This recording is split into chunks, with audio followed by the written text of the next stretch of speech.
In honor of George Floyd, Breonna Taylor, Jamel Floyd, and every other beautiful human being who has become a tragic story in our culture, let's get some context. Bad boys, what you gonna do? What you gonna do when they come for you?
The Punisher is supposed to indict the collapse of social moral authority, and the reality some people can't depend on institutions like the police or the military to act in a just and capable way. The vigilante anti-hero is fundamentally a critique of the justice system, an example of social failure. So when cops put Punisher skulls on their cars or members of the military wear the Punisher skull patches, they're basically siding with an enemy of the system. They are embracing an outlaw mentality. Whether you think the Punisher is justified or not, whether you admire his code of ethics, he is an outlaw. He is a criminal. Police should not be embracing a criminal as their symbol. So what happens when the people we trust with our security, our safety, the men and women who take oaths to protect our communities, miss the point of such a character? What is the result when powerful agents of an already unfair system embrace the mentality and iconography of these characters? How does the system react when officers of law enforcement aspire to be like a character who's meant to be a cautionary tale against the very system of which they are a function? It's a problem. To see the Punisher as a genuine hero, or to fantasize about his methods as somehow good for society, is a flawed and pretty dangerous perspective. His iconography, trademark, registered trademark, copyright 1974 Marvel Entertainment subsidiary of the Walt Disney Corporation, is undeniably cool. It's simple, it's stark, and it leaves no doubt as to who's coming for you or what your fate will be as an alleged criminal. And oh boy does it appeal to men who think masculinity means aggressiveness, edginess, and a fuck you mentality. It certainly appealed to me at one point, when I was 13 years old and angry at my parents. I've talked to people, however, who don't think of the Punisher as much different than Batman. In fact, a few have said Frank is the more efficient hero. And not to be a gatekeeper, because I don't think you need to know every detail of a story to be a fan of something, but these kinds of people, always dudes, are in the most literal sense pretenders. They clearly know next to nothing about either character except brooding man lost family, fights crime. All the critical analysis you'd expect from a child. That's not fair. Sorry, that's not fair. I've known kids who can see the difference between the Punisher and Batman. The Punisher is neither efficient, due to the consequences of his tactics, or a hero, since he increases bloodshed and perpetuates cycles of violence. He's a traumatized, unstable man, recreating and amplifying the symptoms of the system in which he was molded. This is the commentary Jerry Conway had in mind when he introduced the Punisher. What you gonna do? By the early 1990s, the Punisher was starring in 3 monthly comic series as well as a recurring series of one-shots. He also made cameo appearances in virtually every other title several times from 1991 to 93. In this era is where the phenomenon of men charged with protecting and serving our citizens really begins. Now that the Punisher was growing into one of Marvel's most popular characters, he was being noticed by comic fans in the military. The first fan letter from an active serviceman came in Punisher number 8, in a letter mostly talking about the choice of weapons that the Punisher used. There was no discussion of the ethics, or the methods, or the commentary of his agenda. It's no surprise that the Punisher was a hit with these men. The Punisher was one of the most prominent military veterans in comics, which was often a focal point of his ongoing series. At the peak of the Punisher's resurgence in the late 1980s, early 90s, untold dozens, maybe hundreds of fans got Punisher skull tattoos. It's reasonable to think many of them were servicemen. The most crucial milestone for the Punisher's use as a symbol arrived in the Iraq War in 2003. The poster boy for the war was Chris Kyle, the Navy SEAL who wrote the best-selling autobiography American Sniper. You know, the one that became a movie directed by Clint Eastwood, starring a fake baby. Oh, and also Bradley Cooper. Chris Kyle embraced the Punisher during his time in Iraq, saying later, "He righted wrongs. He killed bad guys. He made wrongdoers fear him. We spray painted the Punisher logo on our Hummers and our body armor, and our helmets, and all our guns. We spray painted it on every building or wall we could find. We wanted people to know we're here, and we want to fuck with you." When the men and women returned home from overseas, many of them either joined their local police force or had strong ties to it. This is incredibly common, and the link between military and police is much stronger than the surface commonalities.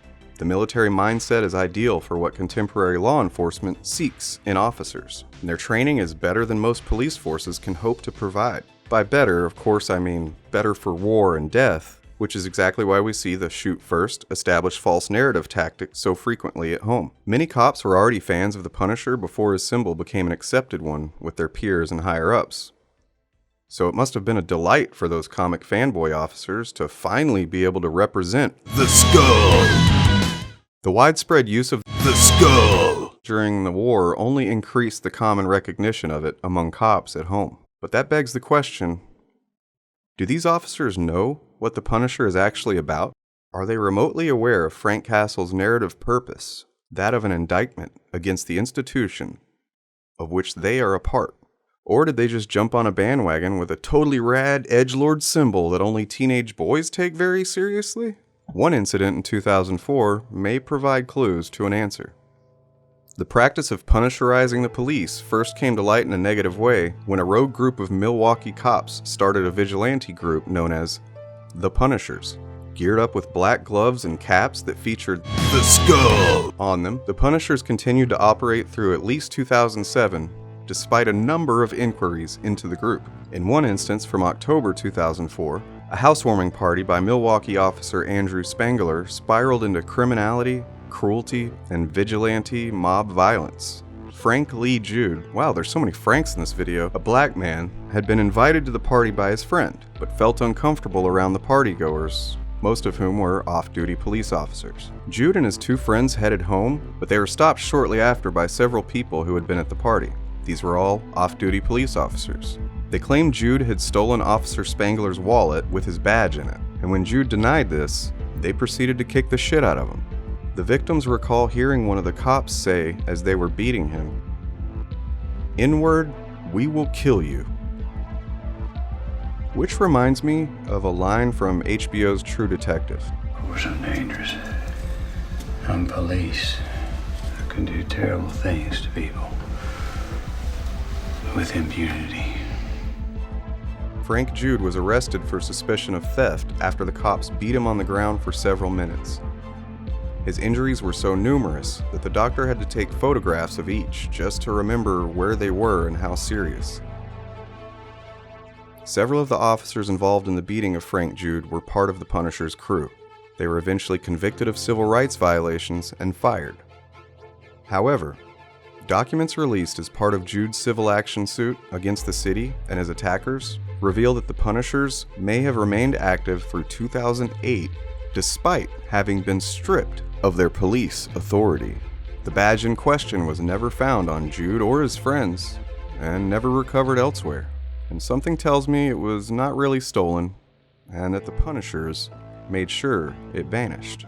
Captain James Galazuski investigated the Punishers once in 2005 and then again in 2007 and identified them as a real threat. He even went so far as to call the Punishers a gang. He also believed there to be more officers affiliated with this illegal group than just those involved in the Jude beating. Galazuski wrote in his report, "This is a group of rogue officers within our agency who I would characterize as brutal and abusive. At least some of the officers involved in the Jude case were associated with this group, although there is reason to believe the membership extended beyond those who were convicted in the case. Other than the firing of those officers who assaulted Frank Jude, nothing else was done in regard to the Punishers. The authority responsible for professional performance didn't even mention the group in its 82-page report on the beating, and the commander in charge of a 2008 investigation said he could not confirm the group even existed." However, Galazuski was never even asked for his information on the Punishers. Federal prosecutors didn't even mention the Punishers in the Jude trial. The assistant U.S. attorney later said, "We made a conscious decision to not use the Punishers' evidence." Captain Galazuski was quoted later as saying, "I am frankly alarmed that a group of officers might think of themselves in this light. I think a group like that, anything they stand for is pretty much outrageous. It shouldn't have any place in the Milwaukee Police Department." As of 2012, one member of the Punisher's crew remained on the force, a cop with a Punisher skull tattoo. In response to this, Captain Galazuski said, "He is sending a clear message that he has every intention of exercising his authority as a police officer in an inappropriate and abusive way, and in my judgment, it would be irresponsible to allow him that opportunity." At least in this case, it would appear the cops knew exactly what the Punisher is all about. Not only that, but they seemed to fully embrace the vigilante mentality, the brutality, the extrajudicial methods employed by Frank Castle. These cops were fully aware of what they were doing, but believed themselves above the law, above decency, and beyond any measure of accountability. This is a recurring theme when we examine the institution of police across the U.S. and many other nations. Agents in service of law, yet not bound to it. And when the rare moment comes that their tactics are exposed, a code of secrecy called the Blue Wall of Silence prevents any real accountability from happening. The next landmark use of the Punisher as a police symbol is probably more familiar to you. In 2013, the Black Lives Matter campaign launched as activists tried to highlight the systemic racism and violence that African Americans face in the United States. The protesters particularly spotlighted police killings of African Americans, which in turn tied into protests against racial profiling, police brutality, and the overall mistreatment of African Americans within the American criminal justice system. Toward the end of 2014, a counter-movement debuted called Blue Lives Matter in response to the murders of 2 New York City police officers. The movement's stated goal is better protection for police officers by making it a hate crime to target police officers. But Blue Lives Matter is seen by anyone with a functioning moral compass as a cynical counter-propaganda campaign that utilizes racist talking points and tribal mentality to prevent Black Lives Matter from making any positive change toward policing in Black communities. What Blue Lives Matter really represents is cops who see that their violence against African Americans and others might have to be answered for. They're frightened by the prospect of police departments having to treat people humanely and equally, and to not jump to using force as the first option. The headlines have been constant for years now. Black man killed by police. Black man strangled by police in illegal chokehold. White officer acquitted of murder. White officer shoots black woman playing video games with her grandson. White officer shoots black man in his home after she enters the wrong apartment. It's everywhere. Every corner of the US, and nothing is changing. Black Lives Matter is an honest response to a crisis. But Blue Lives Matter see it as a challenge to their hierarchy. Even as recently as 2017, St. Louis area cops added the Punisher skull, complete with Blue Lives Matter slogan and flag decal, to 8 of its vehicles. The city council and mayor approved the designs, funded by local taxpayers. But several complaints about the decals caused the police to remove the skulls, with the complaints citing inappropriate nature on police cars. Not everyone removed theirs, though. A couple of officers were being investigated by Internal Affairs, and one of the reasons for the investigation was their use of the Blue Lives Matter Punisher symbol. Soon after, President of the St. Louis Police Officers Association, Ed Clark, asked his fellow police officers to share the Blue Punisher logo as a sign of solidarity. Clark is quoted as saying, "The Blue Line symbol and the Blue Line Punisher symbol have been widely embraced by law enforcement community as a symbol of the war against those who hate law enforcement. It's how we show the world that we hold the line between good and evil."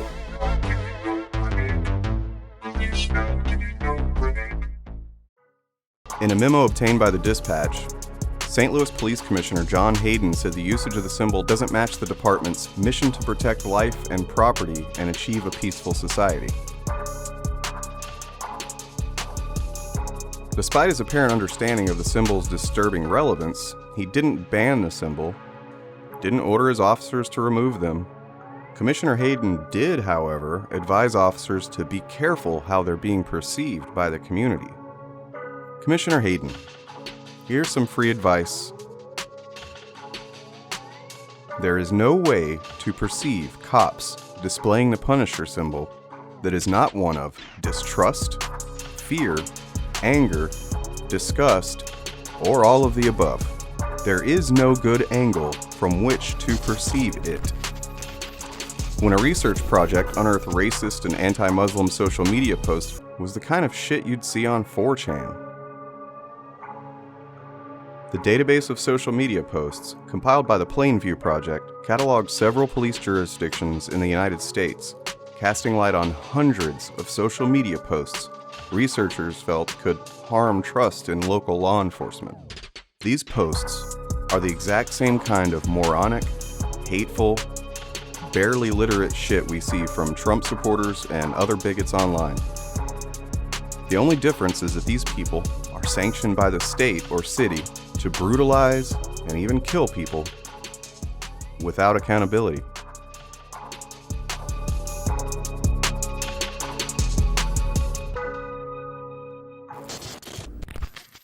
Let's pretend we're Obi-Wan for a minute and look at this from a certain point of view. The problem with the police using the Punisher as an icon is as much a problem for them as it is for anyone else.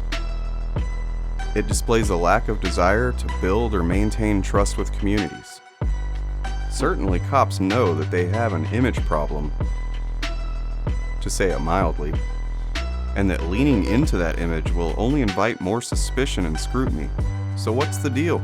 What would cause cops to actively work against their own self-interest? The Puppycide Database Project estimates the number of dogs being killed by police is close to 500 dogs per day, around 182,000 dogs a year. All a cop has to do to murder a doggo is cite an alleged fear for his safety. And this is pretty much the same rationalization they use when they kill unarmed citizens. So it's barely even a simile to say cops are killing people as if they're putting down dogs.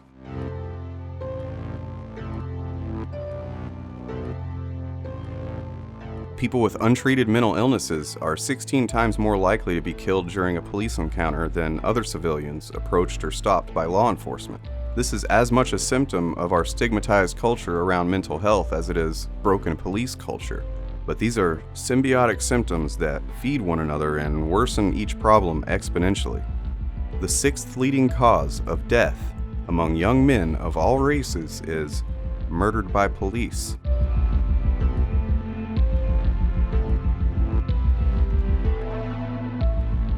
Over a 5-year period, 550 officers were decertified for sexual assault, ranging from rape to sexual shakedown.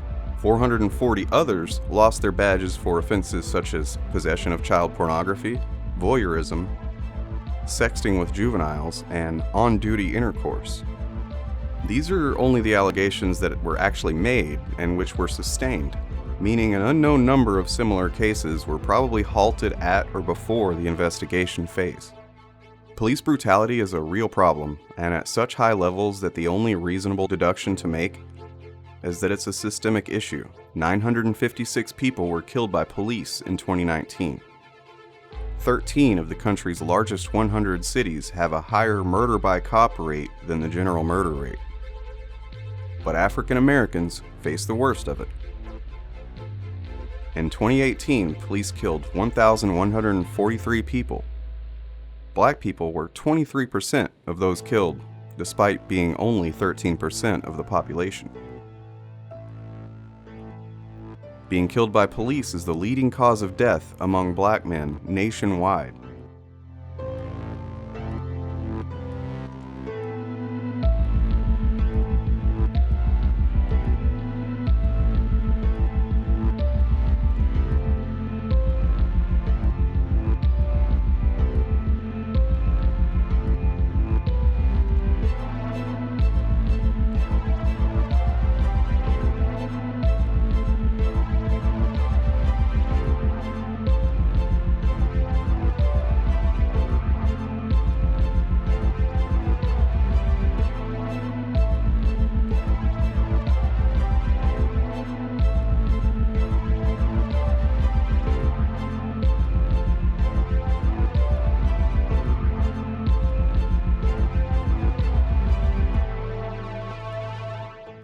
There's no excuse for it. Our black brothers and sisters, our fellow Americans, are 3 times more likely to be killed by cops, and 21% of the black people killed in 2019 were unarmed, compared to 14% of unarmed white victims. In order to deny the institution of police as the cause of the problem, you have to believe that black people are just inherently more inclined to break laws. Studies have shown this is absolutely untrue. There are only 2 options. You either believe what studies and trends and statistics tell us over and over again, or you're a racist. That's it. Any equivocating or nonsense about Black Lives Matter being a hate group is part of a misinformation campaign that gun and cop worshippers latch onto like a baby cow suckling a teat. It's racist propaganda, even if someone saying it thinks it's true. If police created, endorsed, and defended a counter-campaign designed to fight the growing calls for reform and accountability, that campaign is inherently a racist one. There's no explanation beyond systemic corruption. The last several years have seen countless victims of police murder and violence. Many incidents have been caught on video by witnesses with little or no consequences for the police involved. The Black Lives Matter movement, which began in response to the murder of Trayvon Martin, has continued to mobilize as police murdered Michael Brown, Eric Garner, Freddie Gray, Tamir Rice, Sandra Bland, and many, many, many, many others. The failed war on drugs was a fairly obvious example of not just a racist legal system, but one predicated on removing an outdated idea of undesirables from the population. Narcotic use among white men is about the same as that among black men, yet black men are 5 times as likely to be arrested for a drug offense. This racial disparity has led to a prison inmate population with close to 50% African American demographics. Domestic abuse in police families is somewhere between 30 and 40%, as opposed to 10% of the general population. In other words, cops beat their wives and kids at a much higher rate than that of civilians. Alcoholism is also higher among cops than the civilian average. The most common crimes committed by police officers are assault, driving under the influence, and violations of oath, such as official oppression or misconduct. Police officer suicide is rising all the time, with 230 cops taking their own lives last year. That's more than the number of officers killed in the line of duty. More cops kill themselves than are killed while on the job. This is as symptomatic of a problem as you could get. A cop's perspective on the world is us versus them, with a siege mentality that keeps them in reactive defense mode, and not defensive communities of themselves, as we see in the institution of police and in certain subgroups who fetishize and worship police. A large enough population with this manner of emotional and social atrophy creates a fearful, deadly society overall. Welcome to 2020. Post 9/11, xenophobia reached fever pitch and has since become policy. Xenophobia and racism are the foundational platforms of our current impeached president. And to a more crypto degree, they were the policies under the previous president too. Police forces post 9/11 have been granted surplus military weaponry, gear, and technology. The people trusted with protecting us have become a domestic army. And the enemy is you. As exposed in an investigation last year, hundreds of active duty and retired law enforcement officers from across the United States are members of Confederate, anti-Islam, misogynistic, or anti-government militia groups on Facebook. These cops have served at every level of American law enforcement, from small rural sheriff's departments to the largest agencies in the country. They work in jails and schools and airports, on boats and trains and in patrol cars. And as the investigative report discovered, they also read and contribute to groups such as White Lives Matter and Death to Islam Undercover. The racist propaganda of Blue Lives Matter is just the tip of the iceberg.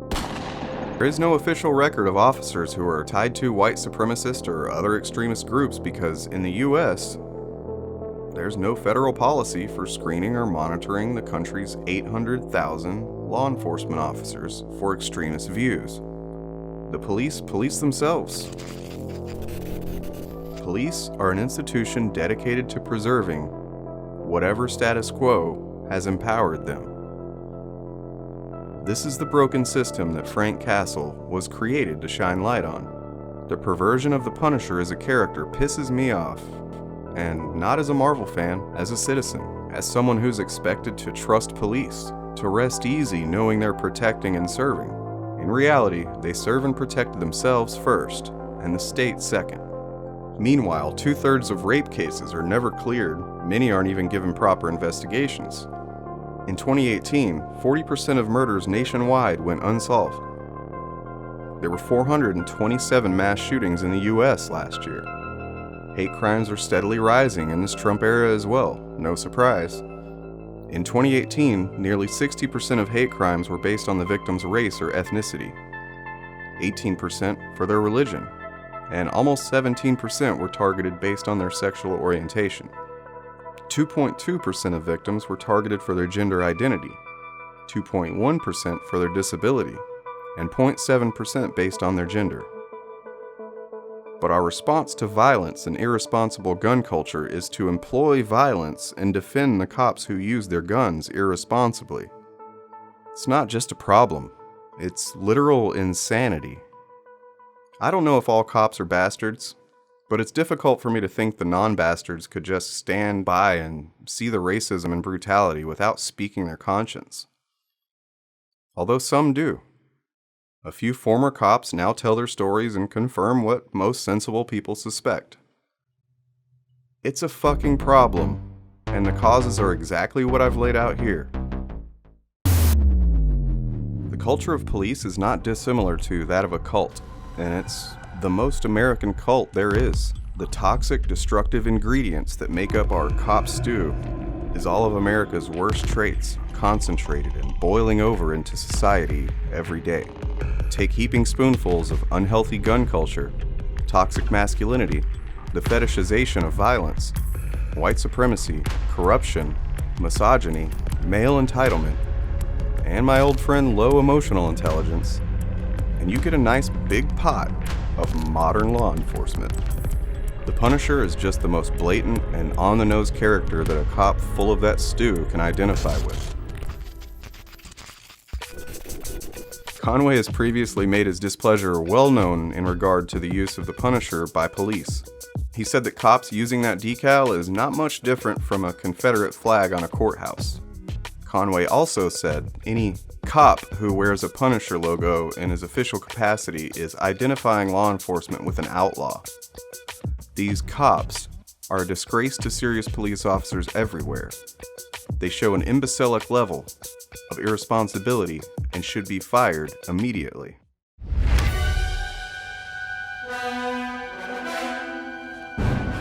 Now, you might think that cops would identify with Captain America if they really wanted to have an icon that represents heroism, nobility, and a righteous moral code.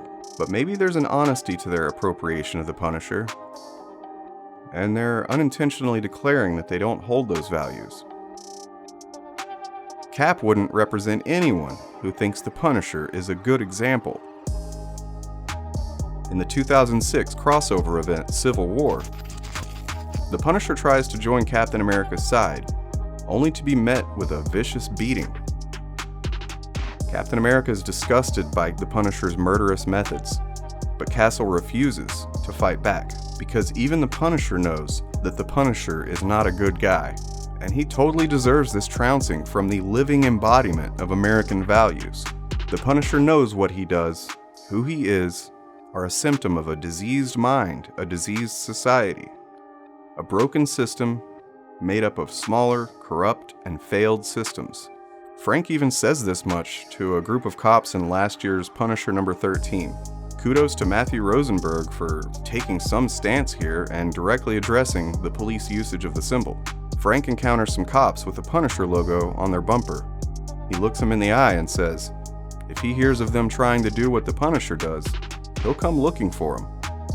One cop says, that sounded like a threat. Frank replies, it was.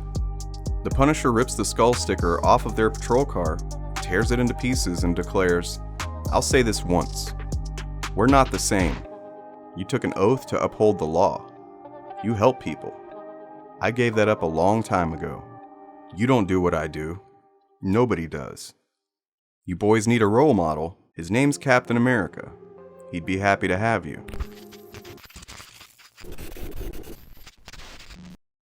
Marvel knows the Punisher isn't seen for the commentary he was intended to be.